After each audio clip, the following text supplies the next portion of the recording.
Every day, millions of Texans breathe air that's unhealthy for them. In clouds and smog, in stray molecules and vapors, there's literally poison in the sky. It's enough to make you sick.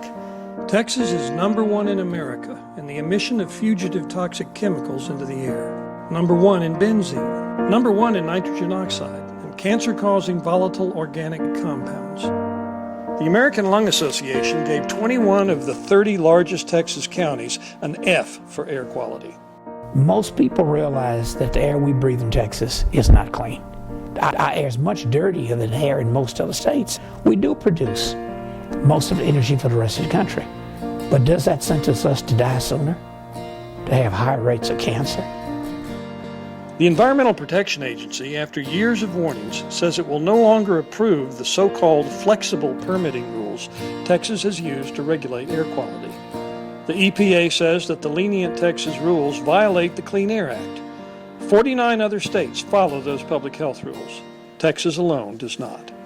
Governor Rick Perry says Texas is a poster child for air quality and praises the work of the Texas Commission on Environmental Quality, the TCEQ. But one expert called TCEQ, without a doubt, the worst environmental regulatory agency in the United States of America. Clean air progress in Texas is due to federal mandates and actions by citizens and local environmental groups, says Neil Carman of the Sierra Club. Implementation of that law has been opposed and delayed by TCEQ and industry for many years. In fact, the flexible permitting issue is only one of many reasons why TCEQ is failing to protect our air. Agency executives have a history of overruling their own scientists in order to grant questionable permits to polluters. Former TCEQ executives have earned as much as $32 million lobbying for the same industries they once supervised. The difference between the goals of the Clean Air Act and what Texas permits is stark. One EPA study of a refinery near Houston showed that Texas policy could potentially permit twice as much sulfur dioxide to be emitted as federal rules would. These differences have real consequences for health. Millions of people live close to polluting plants or receive emissions on prevailing winds. There's been some very, very good research that shows that when pollution is higher, there's more asthma problems, and when pollution is lower, there's less. Asthma affects 500,000 Texas children, and the rate keeps rising. Other dangers are even more severe. Port Arthur, Texas is home to more than 10 refineries and about 5 or 6 chemical plants. Oftentimes we smell the odor of sulfur and various chemicals that impact our breathing. A lot of our residents in the area have respiratory problems. Some of them have liver and kidney disease. Benzene is one of numerous toxic chemicals routinely released into the air above Texas cities. In one recent year, oil and gas plants emitted over 567,000 pounds of benzene into the sky above Houston. In sufficient concentrations, benzene attacks bone marrow. It damages the liver, lungs, heart, and kidneys. It breaks up DNA strands and causes cancer. When the city of Houston did its own survey, monitors near the ship channel showed levels of benzene that were above health-based risk levels. Many neighborhoods were located nearby. What you breathe in goes deep into your lungs, and what goes deep into your lungs then goes into your bloodstream, so it affects your whole body. TCEQ has turned a deaf ear to the cries of the people in this community. Each year we have tons and tons of illegal emissions dumped into this environment, and yet TCEQ looks the other way. In many cases, TCEQ rules allowed industry to keep secret the details and extent of chemical emissions in order to, quote, protect trade secrets. So in other words, it's okay for an industry to know what it's putting in the air that'll kill you from the air that we breathe, but it's not all right for you to know before you die. And I think that's the predicament that we have in front of us in Texas. I've, had problems before with allergies, but these symptoms are different. What I had before were just mild breathing problems, and they were occurring maybe once a month when the allergens were high. Lynn Buring and her husband were born in Karnes County. They moved to this house to enjoy the big skies and quiet nights outside. Well, then suddenly this Eagle Ford shell stuff starts happening, and I noticed that there's stuff coming up into my throat, and my nose is shutting down, and there's this heaviness on my chest, and it feels like an elephant sitting here, and it feels like somebody's choking the air out of me, and I can't get a breath. Lynn says her doctors blame her worsening asthma and her crippling migraines on the oil wells. It would be hard to say which well. More than 50 have been drilled within 2.5 miles of her home.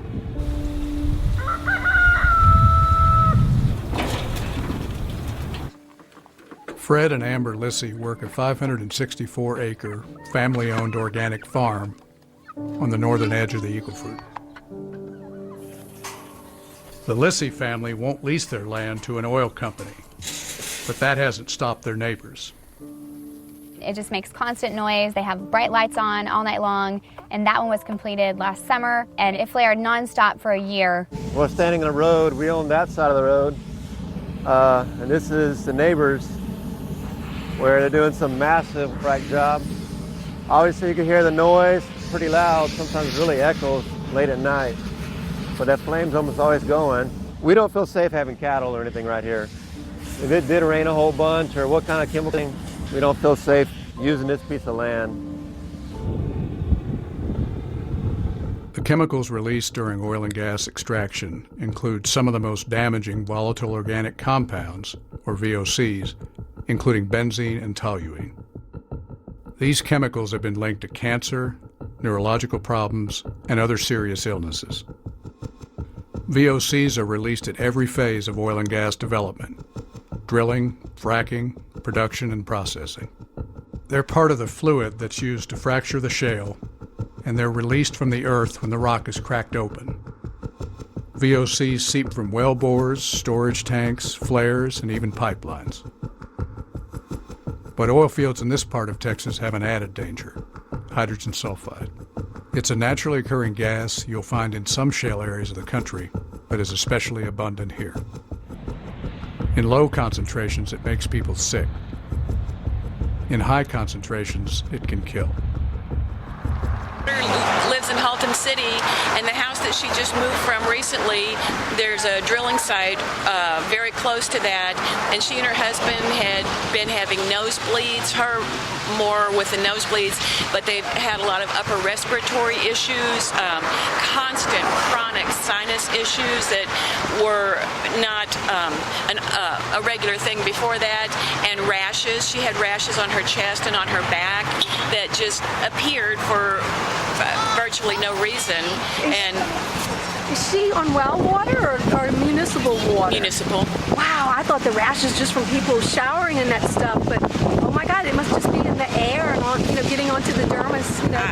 I don't know how it is, and my son and daughter-in-law live in Arlington. They live in South Arlington, over off Cooper.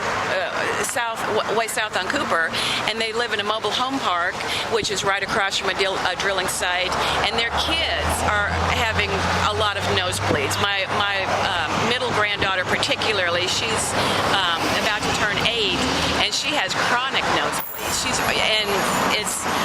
What else would it be? I mean, I don't know, because it's not something that she's had all her life. It's something that's just been fairly recently, but it doesn't happen when she's at my house, but at her house a lot, Oh my God. I met a lady on Spitfire Lane in Arlington that was downwind from the compressor station whose grandbaby started having nosebleeds 3 times a day. So it is happening in Arlington. It's a crime. Oh, be careful.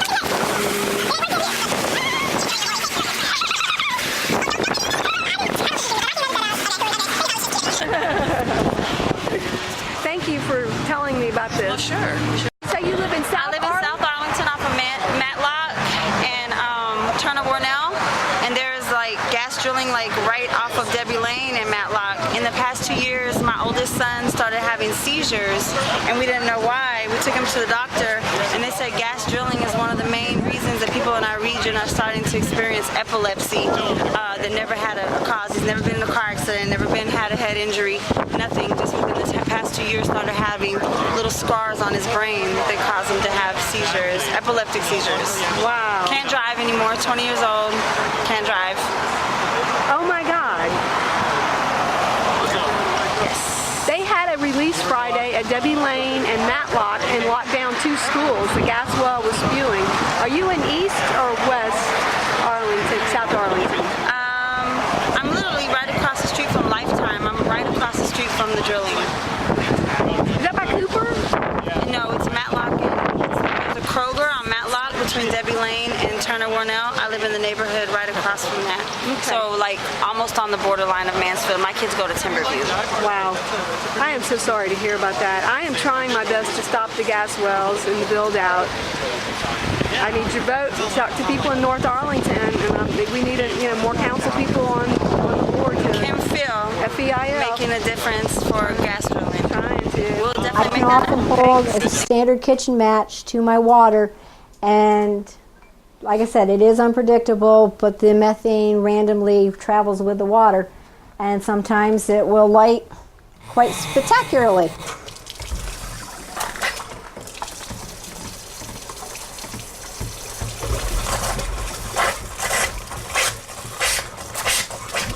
Just like that.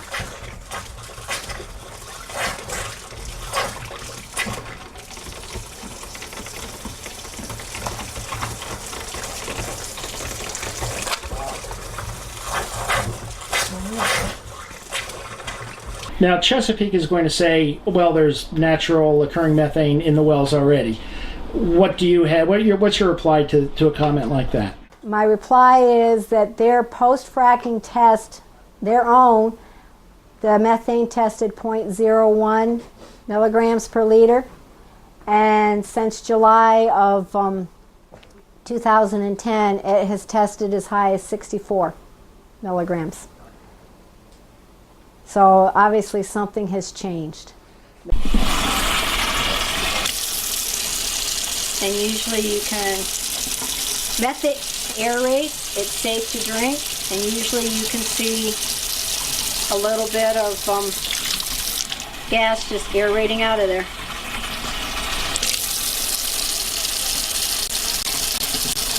I'm taking a picture here. We're at the garage sale in Arlington, and this lady lives close to General Motors and their 2 pad sites, and says that she keeps having these reoccurring rashes. And how long ago did this start?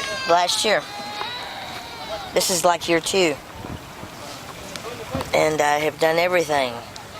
I saw a $500 dermatologist. She gave me a cream. It stopped itching for a day, and then it started again. It seems to like move around, but it's never above the elbow or the wrist. Always. When my teenager got his rash, it was in like the the same same thing. areas. It's Both so arms. unfair.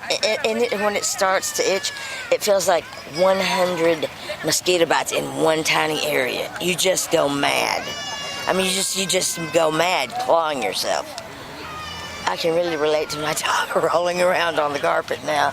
So when this starts, it's really terrible. Well, I'm sorry that this has happened to you. I suspect it's Barnett Shale drilling related, but you're close to GM, so it could be the combination of their gas wells. The state does not regulate multiple cumulative emissions, and you might be another Just might be. And you know, they have said they found oil or something underneath their house. Gas. And so they're starting something there. That might be something to think about. That. Well, they're active right now. Yes. What Yes. part of town? I mean, right here, 2 houses. We're on Dugan Street here. I'm on Meadowbrook and Overhill. Okay. On the corner.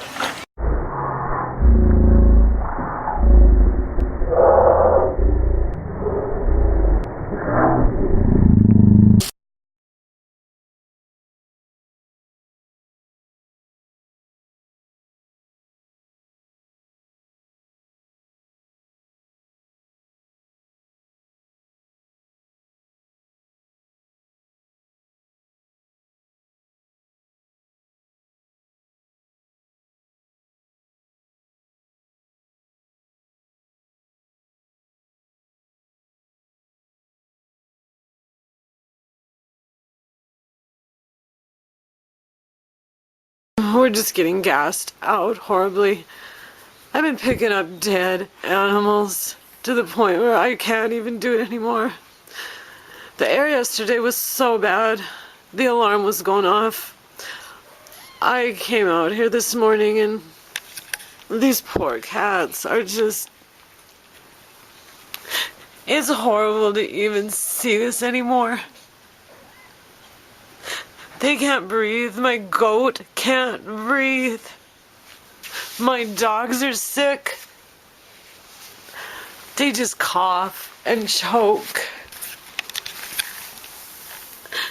My husband this morning, he gets up in the middle of the night and takes nebulizer treatments trying to breathe anymore. It is the most pathetic thing to try to watch. Nobody deserves to live like this, whether you're a cat, a human, a cow, it does not matter. This has just got to stop, and nobody is doing a thing about it.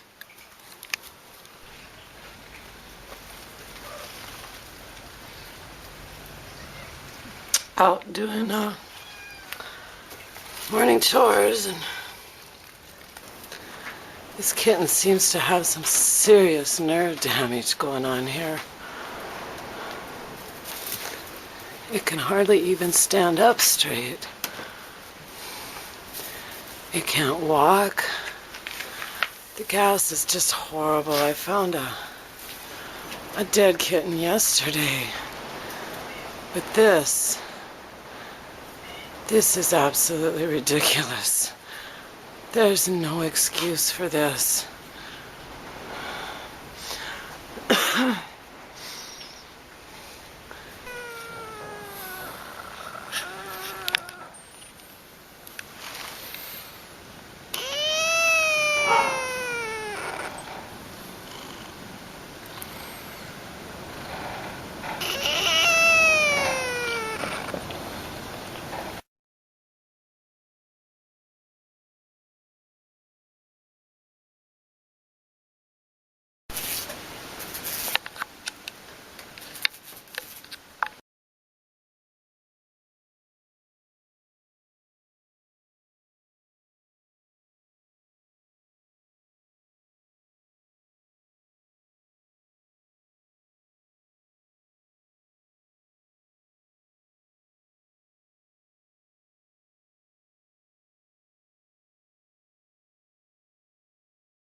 Our water turned white for a whole week.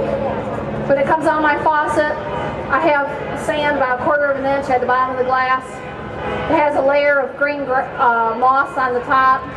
And then if I let it set for 3 hours, it will gel like Jell-O. My water never gelled like Jell-O before. But my story is about my daughter. 2 weeks later, she ended up having a fever for 3 days. She had diarrhea, which turned to blood. She lost 10 pounds in 7 days. She begged me to take her home to the hospital to find out what was wrong. I took her to the hospital. They tested her urine and her blood. They found white blood cells in her urine, but not in her blood. They did not know what was wrong with her. They just said that she might have a urinary tract infection. 4 days later, the hospital called and said she did not. They did an MRI. They found free-floating fluid in her abdomen. Her right ovary, her spleen, and her liver were very enlarged. They did not know what was wrong with my daughter. My neighbor, her water changed the same time mine did. A month after her water changed in April, she had free-floating fluid in her system. Her spleen and her liver were very enlarged. In 3 days, her spleen burst. You do not have the right to choose who is going to be sacrificed. I am not going to be sacrificed. I will stand by that. It's not worth all this money that you claim you're going to make.